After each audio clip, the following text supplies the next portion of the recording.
Hey everybody, I am coming making this video message and I want to let you all know, always stay in the will of God. Let me say that again. Always stay in the will of God. The reason why I'm making this video message is because sometimes we just simply, it's so simple, we simply just want what we want. We want what we want. And when we cannot get what we want, we know a way to go about going to get the things or the thing that we want. And sometimes when you desire or you hope for or you want a particular thing, it doesn't necessarily mean that the thing or the things you want is bad, but it may just not be in the will of God. Even though it may be someone that you want in your life. If you think about any one of you, if you think about somebody that you really care for, you really feel like if you all started dating or you came together, you would have a beautiful life. You would have a life of happiness. You would have a life of joy. You may believe that that person being connected to you, it would be an addition to your life, so much to the point of you would be more successful as a woman or as a man.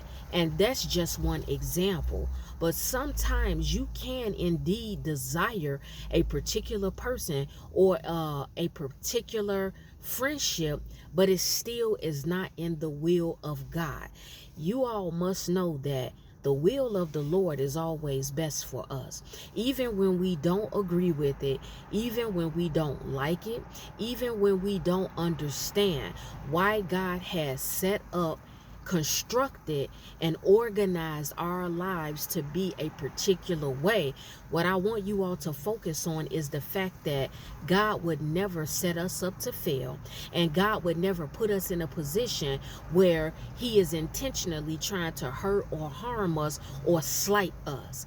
But the word of God says, and I'm going to prove it to you as far as what I'm saying to you all now. The word of God lets us know that our ways are not His ways and our thoughts are not God's thoughts. So understand that where you are sitting, whatever you're thinking, whatever you feel like you've worked for, whatever you feel like and believe you deserve, whatever you feel like you can have because you're a great guy, you're a beautiful woman, you're an intelligent man, you're an intelligent woman, or you walk upright, you still got to understand, even with these thoughts and these feelings and these emotions that we have, those are not the thoughts, the feelings, and emotions that God has. God is divine. Let me make this very clear. And I want you all to really receive this. And I want you to really think about this. God is a eternal divine being. So you must understand, just simply knowing that God is an eternal and divine being, of course his thoughts would not be our thoughts. You have to understand, we're talking about a eternal and divine being that created humanity. So from the beginning of time, God already knows why He created us. God already knows why He created not only good, but He also created evil. God already knows why He chose you, whoever you are, to allow you to be planted in the womb of your mother and to be birthed into this earth. He also knows why He has destined you to be who you are, or to be who you are about to become. So when your thoughts creep in, your thoughts, or I should say our thoughts, our feelings, our wants, and our desires, they are not going to line up with the thoughts, the feelings, and the desires of the Lord for us. We don't see the future. We don't see everything that is going to take place. We don't know the hearts of everybody. We don't know sometimes when there's danger ahead or around the corner. We don't know exactly what's going to happen. in the next second from now, the next year from now, the next 20 years from now. Everything that you see playing out in your life, if you are in the will of the Lord, and if you are locked in to Christ, and you are putting so many things at his feet, you have faith that God has your back, you truly believe that God is on your side, even when everything does not go your way and it doesn't work out, and you experience some form or some level of pain, you need to understand that the will of the Lord is best for you. But when you get outside the will of God, there is a price that you have to pay. Trust me when I tell you, I have paid a price for getting out the will of God years ago. And I'm going to break a little bit down just to explain to you all how it looks when you get out the will of God. I told you all years ago, when I was 20 years old, I got married. I was 20 years old, and I love to use me being a very young woman and being married so young, before my brain was fully developed. I learned so many life lessons, but one of the lessons I learned is you don't allow anybody to have access to you. You don't go and invite anybody into your life, or just accept anybody wanting to come into your life until you go to God about that person. And I know that God's grace, his love, his mercy, and his forgiveness is why God did not deal with me harshly and really judge me harshly, because he knew that I was a baby. He knew that I was young, and he knew the way that I know him now, I did not know him this way years ago when I was a 20-year-old young girl. He knew this about me. However, it did not exempt me from God dealing with me, from removing myself out of his will. I'm going to tell you all also just how rebellious I was in the situation. My parents had always told me, you need to be married before you have sex. I've talked about this before, but because a lot of you all are new here, as I always tell you all, I repeat a lot of things because there are new people here who are still not that familiar with this channel. Anyway, my parents taught me and raised me, you need to have sex after you are married. My parents never gave me birth control. My parents never promoted me having a boyfriend. My parents never did any of these things. I cannot have company in the house. I cannot get phone calls on the weekends. If there was a boy who called me when I was growing up, my parents grilled them. First of all, my father did not allow it at all. But when my parents divorced, when my mother and stepfather got together, if a boy called me just to talk, my mother grilled me, she grilled the guy, and she put it on a schedule to where that guy can only call me on Friday or Saturday, and he couldn't call maybe past 7 or 8 o'clock in the evening. So even in that, there were ground rules and boundaries that my mother and even stepfather had put in place. And I was still going to visit with my father and hang out with my father. He also had boundaries and ground rules set in place when I spent my time with him. So the first thing I did is I rebelled against how I was raised. And I did indeed go and I did meet a guy that kept heavily pursuing me. And so I started dating him. And eventually it led to me having sex with him. Although I had sex with him, months later, he did marry me. And we stayed married for almost 11 years. But I knew very quickly when I got married that I was out the will of God. I knew it Because in the back of my mind, although I didn't know God the way I know God now, I still knew who God was. I still knew a lot about the word of God. I knew it because I was in church. I was very, very active in church as a young girl. My father put me in these things. I had no choice. So I also knew that I was supposed to be praying and going to God about certain things. But the first sin I committed was disobeying my parents. I disobeyed how my parents raised me, and I did have sex outside of marriage. And the second thing I did is that I never went to God to ask God, was this the man that I was supposed to marry? At that time, I just wanted what I wanted. I knew all in the back of my mind. I said, you know what? I know I'm supposed to go to God. I know I'm supposed to be taking this young man to God and asking God, does he approve of him? I'm supposed to be praying to see if it's my time and my season to be married. But I knew in my heart, it really was not my time to be married. But because we had became physical with each other, and I believed in my whole heart that I was so deeply in love with him, and he said that as well, I went on and we both got married.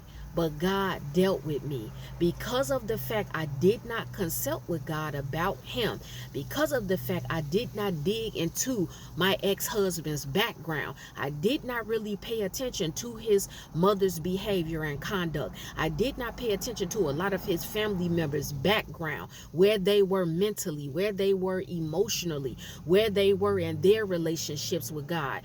I had to deal with a lot in that marriage. There were a lot of people involved in my marriage, and to this day, a lot of them, either directly or indirectly, they have been very, very messy people in my life to a certain extent. I'm talking about slandering, telling lies, gossiping, backbiting, doing things as far as they'll be sensitive if I come and I make a comment about somebody in their family that did something or said something inappropriate, but then when that family member disrespects me, or they tell a lie on me, or they stir up something in the midst of my family, meaning my children, then they get mad about that and they try to come to the defense of the person that I'm really telling the truth about. The point that I'm making, and the reason why I'm telling you all this, is for the fact of I had to deal with that because I got out the will of God. Can you imagine how my life probably would have been had I first went to God about the man that I was about to marry? Can you imagine maybe how my life would be probably a lot differently had I really waited until after marriage to have sex? Now, I'm telling you all this, and I'm being transparent and using my personal situation to help you all to further prove the message. When you get out the will of God, there are things that will happen to you. There are things that are going to go on because of your rebellion, because of your pride and arrogance, because of your disobedience.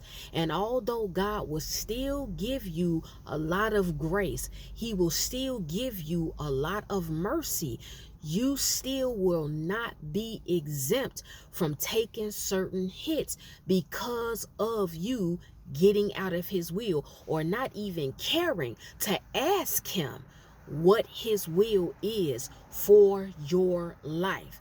Now, what I did, what me and my ex-husband did, we turned the situation around, which we had some discussions about it when we were young. We turned it around by getting married. So that took us out of the sin of fornication.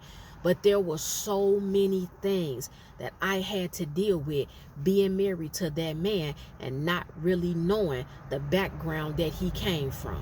And even to this day, dealing with things that highly irritate me, because I know people in his background, they don't know God for real.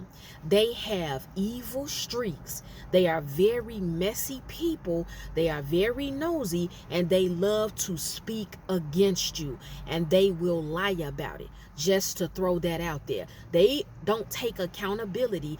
They don't tell the truth about the role that they play or things that they do. They will cover their hand and act like they're innocent. They don't do anything wrong, but then they'll look at you like you're the bad guy, and totally remove accountability and responsibility from fires that they started.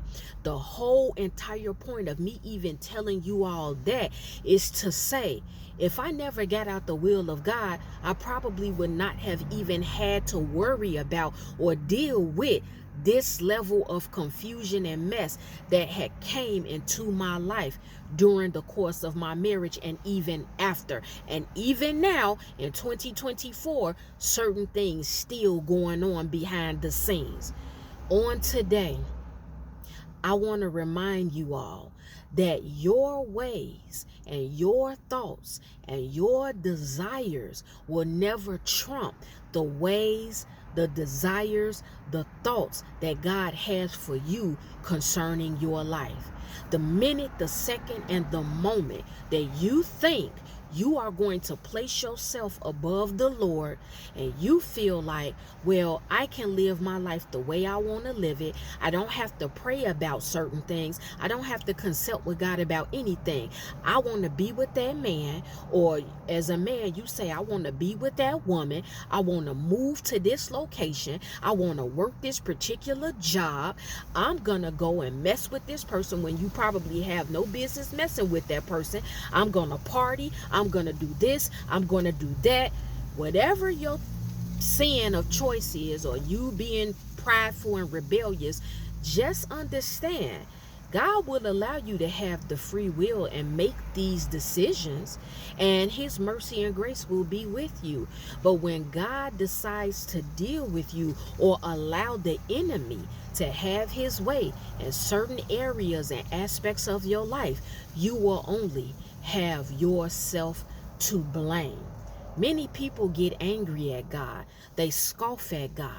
They turn their back on God, because when life starts to life and kick their butt and things don't go their way, they feel like God has forsaken them. They feel like God has left them on the playground of Satan and his demons. They feel like God takes them as a joke.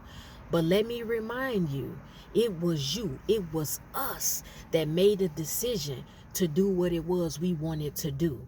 God didn't tempt us to do the things that we do. We make the decision to say, this is what I want to do. And that is when you know you've gotten out the will of God. And when sin is fully conceived, whatever your sin of choice is, or however it looks, you will have to deal with many things that are not appealing. They are heartbreaking. They are highly stressful. Betrayal will come in certain cases when you connect to people that God did not ordain to be in your life. Now, in God's beauty and his grace and his mercy and his high intellect and his outstanding character, God will use what the enemy meant for evil and turn it around for good. So good things will come out of your mess and your confusion.